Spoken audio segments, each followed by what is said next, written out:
The Gauteng Ethics and Advisory Council has today handed over its second biennial State of Ethics report to the Gauteng government. The report aims to outline key interventions aimed at promoting transparency and accountability within the province. Let's get some insights now on that report with Reverend Solomuzi Mabuza of the Gauteng Ethics Advisory Council. A very good afternoon to you, Reverend. Thank you very much for coming through. Perhaps just by way of background and very briefly, your mandate and the work your council has to do and how you generally go about doing it. Thank you, Vuyo.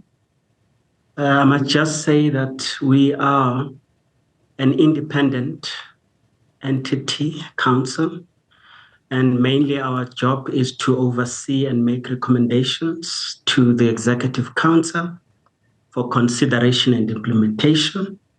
We do not assume the functions of management, which remain the responsibility of the accounting officers and accounting authorities and other members of senior management. Our main objective of the council is to provide independent oversight, advice, advocacy, civil society mobilization on fighting corruption and promoting integrity in the Gauteng city region. That is our mandate in summary.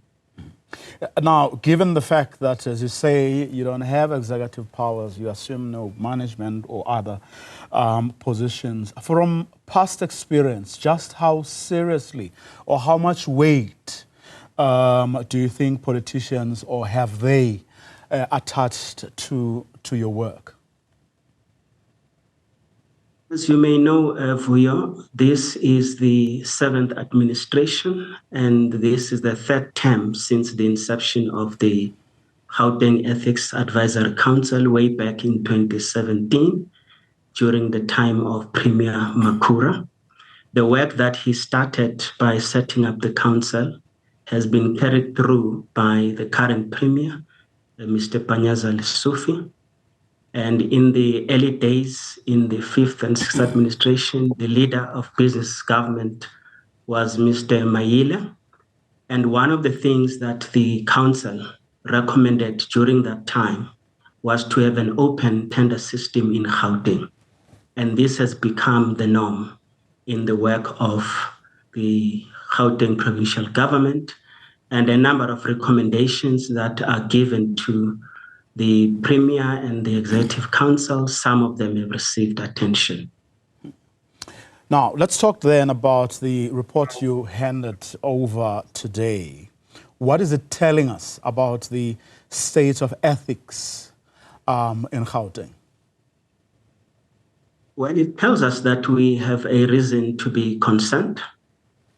It also tells us that our state institutions, Chapter 9 institutions and Chapter 10 institutions, are doing a good job in their investigations. Recommendations that are coming through even in the second biennial report give you a sense of what is coming. And this will be in the eyes of the public since we gave the report to the Premier this morning. Take us through those reasons why you say, or your council believes we have to be concerned about.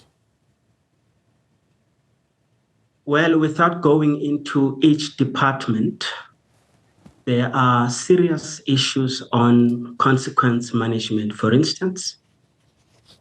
There are also concerns on the non-implementation of the recommendation coming from the state institutions that I've mentioned. And we also have a serious situation on labor relations cases where it takes too long to effect the necessary consequences that should be seen by the public and also be undertaken by government. So those are some of the things that I would put to you, Vuyo.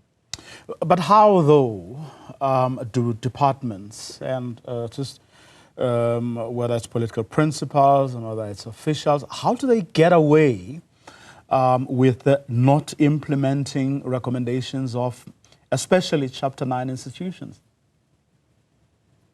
I must say, Vuyo, that one of the most important things is to realize that we need to promote the culture of ethical leadership and ethical environment within the departments.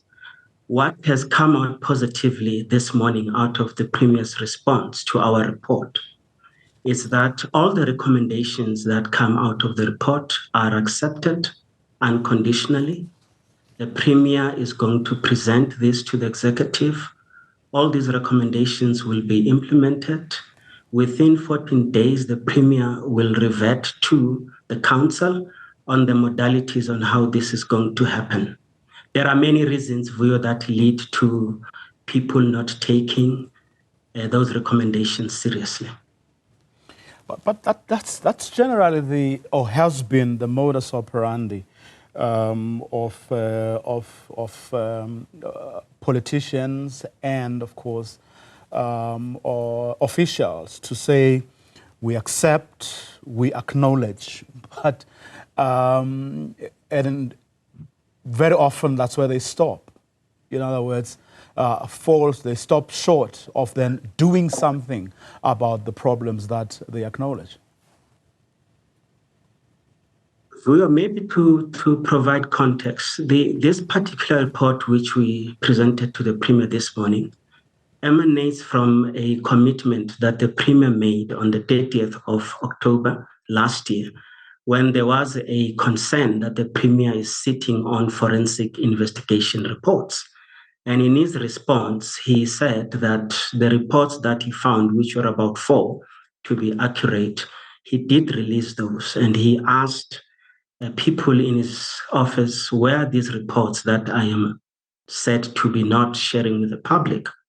It is out of that press statement on the 30th of October that the Premier then requested GIAC to compile and consolidate a report without any interference. So we have processed reports from your Public Service Commission, the Public Protector, Attorney General, the SIU, and so forth. So for me, this is an indication that there is a commitment to respond to the concerns. What should happen is that the public should now hold the Premier and the Gauteng Provisional Government accountable based on the report that was presented and accepted this morning unconditionally.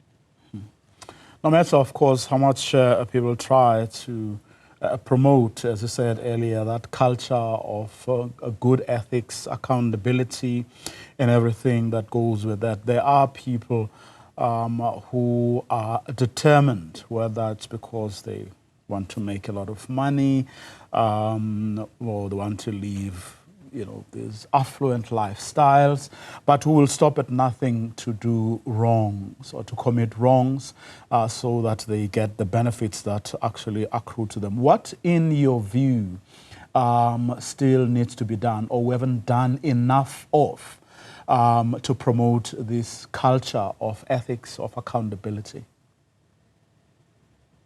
I think one of the key things that should happen, Vuyo, is that government must begin to report the action and the steps that they're taking in addressing some of these issues.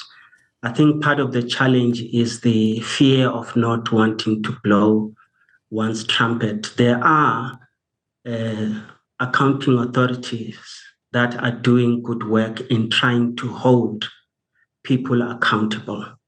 But there are also things that prohibit certain things from happening, like people moving from one department to the other before even going through the disciplinary processes, some staying on extended suspensions, earning money, all of that.